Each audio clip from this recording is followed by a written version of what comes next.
Hey there buds, Awesomust here! In my FNAF ranking video, I concluded that Security Breach was mid, but at the end of its segment, I said this. Freddy Fazbear's Pizzeria Simulator is great.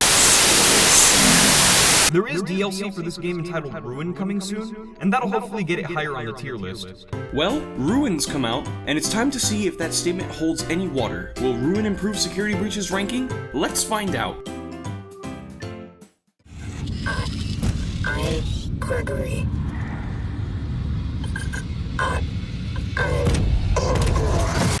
First off, let's talk atmosphere, which is a massive improvement over Security Breach.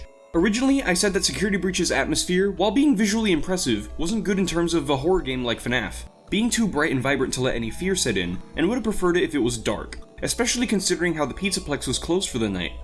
Well, this DLC came in and said, alright, time for some damage control, because this is exactly what I wanted.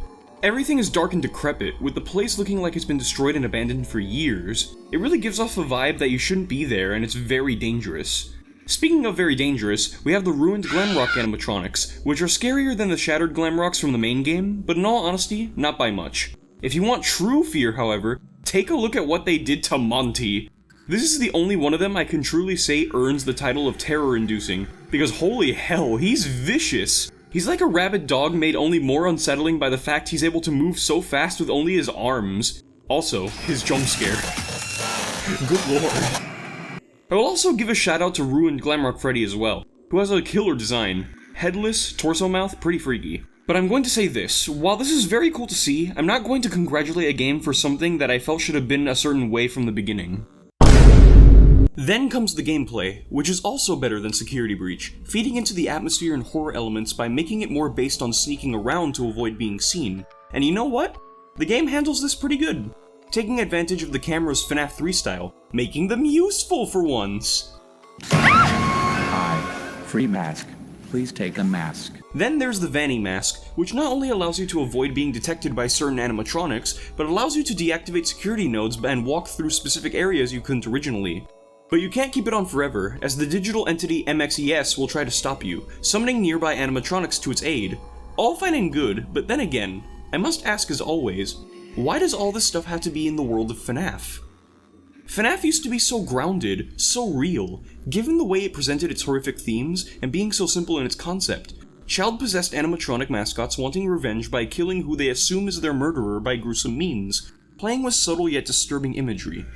Laugh at me all you want, but the concepts and story of the original FNAF trilogy kept 14-year-old me up at night, because of how effective its story was at being disturbing and how haunting and creepy the atmosphere of each game was, combining into an overall unsettling experience. But now, after talks of AI, Remnant, mad science, sound illusion discs, and unrealistically futuristic technology, we have a mask that can show you things you cannot normally see, make you invisible to animatronics, lets you walk through walls, can warp you between 2 points, allows you to access hidden items and objects, and can infect you with an AI that can talk to you in reality despite not using said mask. Because of this, the world doesn't feel real, and I can't get fully engrossed in it. I can't take it seriously considering what FNAF once was. Yang the person and I actually had a conversation about Ruin, and we both came to the conclusion that it would have been so much better if it was its own game, separate from the FNAF franchise. If this game had the same mechanics with a different world and characters, it would have been so much better because it wouldn't have devolved a pre-existing story. What is wrong with you? I thought it would make you happy. And speaking of story, let's get into... oh god. The lore. How can this possibly be? This lore is without a doubt the worst executed lore in the entire series, and is up there as being some of the worst lore in the franchise, period. Given what we knew at the time, we assumed that the main antagonist of Security Breach was the returning William Afton. And it's not like the assumption didn't make sense. Glitchtrap acted and appeared like William in every single fashion, UCN in conjunction with the man in room 1280 hinted at his return, Burntrap looked like Springtrap, had purple eyes, and Glamrock Freddy said this. Stop him. What was that? Are you okay? He is trying to take control of me. In relation to him. Even Vanny followed Glitchtrap's every whim and seemed like she was taking the role of the next Afton, so to speak. shadowing him. Everything pointed at Afton with no evidence at the time to the contrary.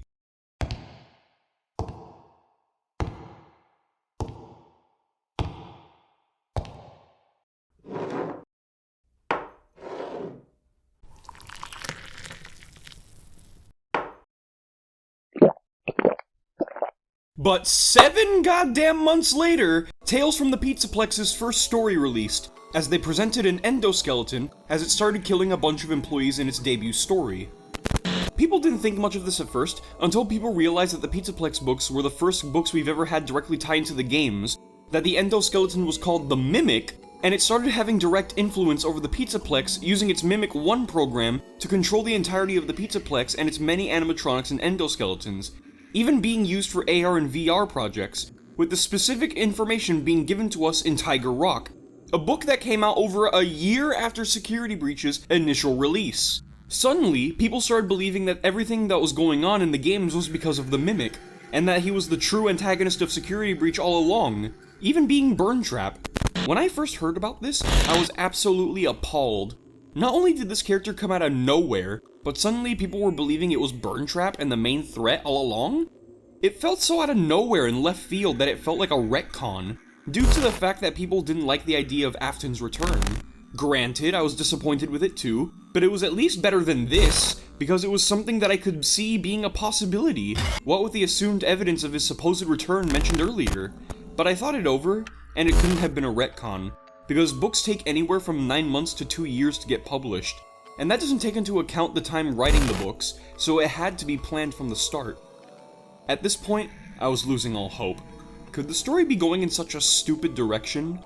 Perhaps it's at least a parallel to Afton, and Tales is just within a universe that's extremely similar to that of the games, but that was merely denying the truth. The Mimic ruined my planned timeline video. I discussed how dumb it was in another video instead, and waited to see what Ruin would present us. Would we see Burntrap? The Blob? A combination of the two like I predicted? Would they reveal that they're Afton? Or would it just be the Mimic? A character that was only truly mentioned in the book 7 months after Security Breach, who entered the game's Kool-Aid Man style. The game came out, and it turns out the main threat was... I was dumbfounded. It truly was the Mimic all along. Glitchtrap was the Mimic, and set everything in motion because it gained an Afton-like personality from having its Mimic 1 program scan Scraptrap's circuit boards, as well as the circuit boards of other animatronics, to help create a VR game by using its storytelling program to recreate stories from Fazbear Entertainment's past. How did this happen? Well, it all started when Edmund Murray, a character who was never mentioned in the games, made the Mimic in the 80s. Yeah, the 80s. Wrap your head around that one. To look after and entertain his son by mimicking the behavior he saw. When his son dies after being run over by a car, Edwin beats at the Mimic, damaging it badly, taking in Edwin's violent actions while also being energized by his agony. Using this new violent data on top of the agony coursing through it, it kills many Fazbear Entertainment employees. It eventually winds up in the Pizzaplex, as it is tasked with breaking apart endoskeletons from Freddy Fazbear's Pizza Place and placing them in a pile for cleanup, with the purpose being that the Pizza Place can be turned into a museum within the Pizzaplex. Yeah, the Pizzaplex being built over the Pizza Place has nothing to do with Afton whatsoever, and that hurts my feelings. Moving on. The Mimic then starts tearing apart 11 employees, putting them in the pile too, as well as doing so to 8 teenagers who also sneak in. If you didn't figure it out by now, this is Freddy Spaghetti 2.0. It's a mix of Freddy Spaghetti and the agony of the MCI victims still within it, the endoskeletons of all the Pizzeria Simulator animatronics excluding Candy Cadet, some old animatronics from Rockstar Row, which includes vintage animatronics and some from Special Delivery, as well as the bodies of 19 of the Mimic's victims. Following that incident, it was sealed away underground. Its Mimic 1 program was then used for the storyteller that was implemented into the Freddy Fazbear Virtual Experience, where it eventually became Glitchtrap. To me, they really should have presented this lore to us earlier and in a much clearer fashion. This lore was given to us over a year later, and the evidence was way too vague, especially considering that we didn't know to connect it to the endoskeleton at the time. There was some stuff, like Glitchtrap sporting tears and drool, but given the Mimic's importance in the story was explained much later, there was nothing for us to connect the information to. There was also nothing in Security Breach that clearly told us anything in relation to the Mimic that made sense until the books clarified everything. Hell, Edwin, like I said, was the damn creator of this thing, and he isn't mentioned in the games at all! It's fucking terrible! Matpat didn't figure it out, FUHnaff didn't figure it out, ID Fantasy didn't figure it out, all until these books came out and clarified everything, and that's not how it should be. Besides, the Mimic, to me, is not a very good antagonist. Yes, he's very intimidating on the surface level, but everything he does isn't compelling because he's just following his not well thought out programming. It can't even stand on its own because a lot of its actions hinge on the existence of Afton, as it copies his appearance, his behaviors, and even gets Vanny in on it with her rabbit costume. Because of this, it will always be in Afton's shadow. So where does that put Burntrap? Oh, you're gonna love this. Nowhere! As it turns out, every ending outside of the canon ending were all just fabrications by Gregory. And it turns out that the canon ending is the Princess Quest ending, where Gregory helps Cassidy destroy Glitchtrap, freeing Vanessa in the process. So yeah, everything else in the other endings don't matter. Thank you, Ruin, for saying that I WASTED MY TIME THEORIZING ON THIS TRAP! Why was the Burntrap ending the only one that wasn't a comic then? Oh, whatever. And what about Freddy Spaghetti 2.0? Do we see them at all? Yeah, you do! They're there. And that's it. Did you enjoy that? Too bad. Let's see an instant replay on that. Yeah, amazing. And since the Princess Quest ending is the canon one, that means we don't even get more Vanny!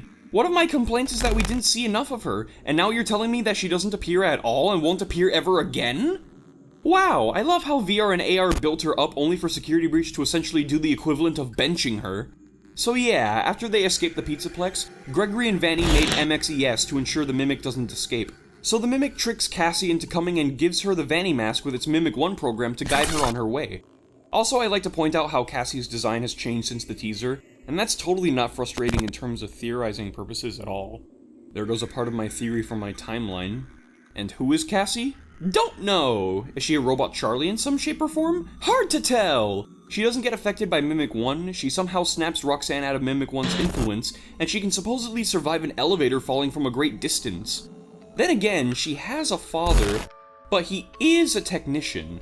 I'm just going to say that I'm not making any conclusions on her because I don't want to say anything I can possibly regret. Is Ruined Glamrock Freddy the one we see in the main game? In my opinion, no. That prototype marking was never there before and may just serve as a detail to throw people off. Besides, people have been theorizing that it may be the same Freddy, and the main reason he wasn't affected by Mimic 1 is because he was a prototype. But that would mean he's not Michael, which was one of the coolest parts of Security Breach for me, so I don't want to think of that as a possibility so I don't lose my shit. Then again, the evidence for Freddy being Michael comes from Gregory's own mind now, which hurts my brain, so moving on. Do I still think that Gregory is a robot crying child? He might be. I mean, he's done stuff no child could possibly ever do on top of not having any records. That, and the fact that the Mimic knows who he is, saw him as a great danger in the main game, and given the scooper that we see, may have been a creation of the Mimic based on what it got from data on Afton and tried to recreate his family, but that's all speculative. I mean, Vanessa still parallels Elizabeth in many ways, and the canon ending still shows parallels to the Afton children, so who knows? Gregory can still be a robot crying child, Glamrock Freddy can still be possessed by Michael, and Vanessa may be a robot Elizabeth based on the clues we got in Security Breach Fury's Rage. Now where does that leave Afton? What was the point of UCN and the man in room 1280 if he wasn't coming back? Well, there's the possibility that what was scanned of Scraptrap had what was left of Afton and it merged with that strand of Mimic 1 in the VR game, becoming Glitchtrap, and the canon ending had him finally killed off. But again, that's speculation also. So yeah, a lot of what I said in my FNAF timeline video in the VR segment onward was wrong. Oops. But could you really blame me? FNAF lore is like a house of cards. You build and build upon it until a new card comes about that changes the whole structure, so you have to topple it all over and build from scratch, which in my opinion is bad writing and bad storytelling. Hell, even everything I said about the lore now can age like milk, being completely changed by one new detail, or one new addition. Yeah, about that.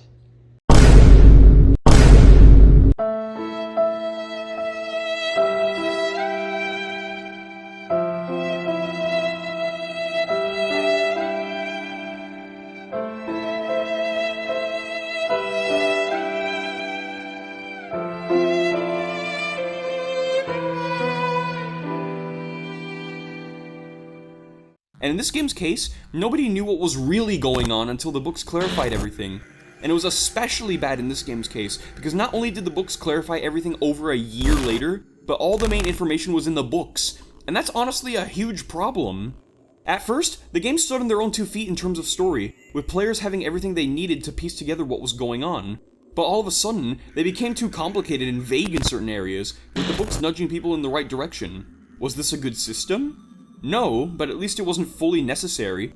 But now the games are fully dependent on the books. The Mimic's entire story is in these damn things. Here's a wild thought. Instead of putting the lore in the books, how about you put them in... oh, I don't know. The games?! That way, the games won't be so vague that you can't figure out what's going on without having words on paper holding your hand the entire time. Gamers don't want to read to know the lore, or hell, even basic plot elements. They shouldn't be paying tens upon hundreds of dollars on these things to know who's who or what's what when the games are fully capable of providing that info themselves. Hell, they used to be very good at that. And from what we've seen, there's a lot of things that were left open-ending, so I guess we'll have to answer them in the next game, and holy shit, can the story of FNAF just end already? I'm sick and tired of this system of the story providing more questions than answers, only for those answers to be solved in the next game that's been around since FNAF 4. When I first saw FNAF in 2014, I signed up for the idea of solving this story, but never in my wildest dreams did I think that it would go on for this long, and go to such crazy places that destroyed every sense of realism it once had. In order for a story to truly be solved, it has to end at some point. But it can't be fully solved if more games keep coming out, because more questions keep forming, questions that need answers! You know this meme? That guy, him right there, he promised me a mystery to solve, only for me to discover that I'd been had, and the story will just go on, forever and ever and ever, with no true end in sight. Being forever unsolvable, becoming a vague yet chaotic mess, and now, I'm trapped. I'm too far deep into the lore and have been with it for too long to give up on it now. All that time can't go to waste. I've run out of things to say about it. The lore has become so vague, so confusing, so ridiculous, and the Mimic... what a poorly executed concept, being explained too late while not being given any hints to its existence in the games themselves. I want to... destroy. Annihilate. But I need help. I need a master of roasts. I need a savage. Ed, get in here! What? Hey, Lamau, what's going on? What the fuck is this? What the fuck is this shit? What are they even doing at this point? Throwing darts at a vision board? And who put the shit on the vision board? The writers or their prepubescent children? And the Mimic, there's the Mimic. It's a retcon. I don't give a shit what arguments has. It is a retcon. Where else would it come from? Why does it exist? Anyone who believes that this isn't a goddamn retcon, they're on some major copium. Just some damn children upset over, oh, Afton's coming back. Man, shut that shit up and put it in your diapers again. At least that idea had some build-up. The Mimic was just out of left field and knocked it out of the park with a foul ball. Then there's MXES. It's cool and all. It looks menacing as fuck. It's a nice recurring antagonist, but why does it look like that? Like, in-universe, why does it look like that? Why does the guardsman to the Mimic look like an evil fucking rabbit? This is FNAF.